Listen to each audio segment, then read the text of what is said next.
Ateş! Ateş! Ateş!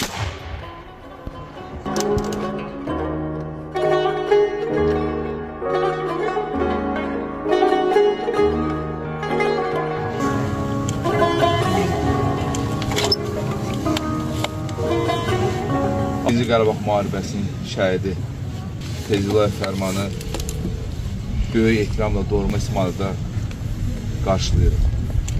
O, dövlətimizin ağır və çətin günlərində düşmənlərə qarşı mübarizə aparmışdı. Və 12 fevral 94-cü ildə itkin düşmüşdü, amma bugünkü günə kimi onun yolunu çox həsrətlə gözləmişdik hər birimiz. Hər birimiz kədər istədik keçirik, amma kədərlə yanaşı hər birimiz görür istədik keçirik. Görür ona görə ki, daha bir igidimiz öz doğma torpağına da qovuşuldu. Fəxr edirik ki, qürur duyuruq ki, ona görə ki, camanlıq göstərdiyi torpaqlarda bugünkü gün Azərbaycan bayrağı dalğalanır. Ona görə ki, həmin torpaqlarda bugünkü gün böyük işlər görülür. Cənab Prezidentimizin sərəncamı ilə göstərişi ilə dövlətimizin iri layihələri Qarabağda azad olmuş torpaqlarda həyata keçirilir. Allah rəhmət eləsin. Şəhidimizin əziz xatirəsi önündə hər birimiz baş əyirik. Onun əzizləri, valideynlərinə Allah'tan səbir diləyirik. Fərmanın nəşi bugün öz doğma torpağına tapşırılıbdır. Mən bilirəm ki, Fərmanın həmişə hörməti onun ruhunun qarşısında bu xalq tərəfindən, İstisu kəndi tərəfindən həmişə diqqətlə, qayğıyla həyat olunubdur. Onun burada adına qulaq sayılıbdır. Onun həmişə xatirəsi əziz qeyd olunubdur.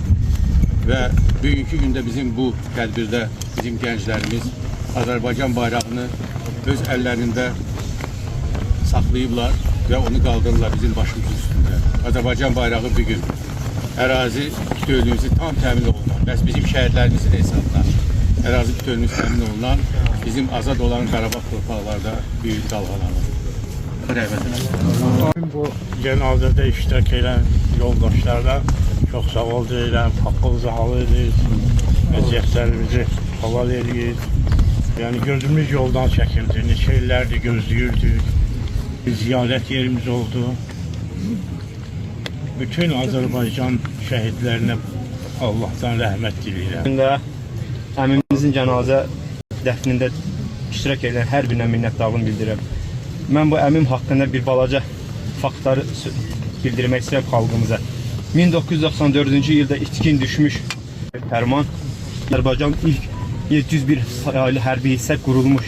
Əmim 1994-cü ildə orada itkin olmasına olanda 8 yaşım var idi. Onun xatirələri, acı xatirələri hər zaman qəlbimdədir. 2004-cü ildə xidmət elədiyim hərbi hissə təsadüfən 701 sayılı hərbi olmuş.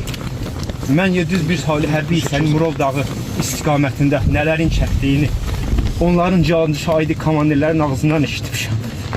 Döyüş bayrağı 26 iyun 2005-ci ildə bir daha 701-ə təltif olunmuşdu. 701 böyük qəhrəmanlıq göstərmişdi. Axırıncı əsgərə kimi vuruşmuşdu. Mən onun komandirlərinin canlı ağzından işmişəm, onlar keçdiyi şərəf yolunu. Əmimdir. Hər zaman onunla qürur duyuram. Ve inne inşallah bihum lahikun. Es'elullaha li ve lekumul afiye. İnna lillahi ve inna ileyhi raciun.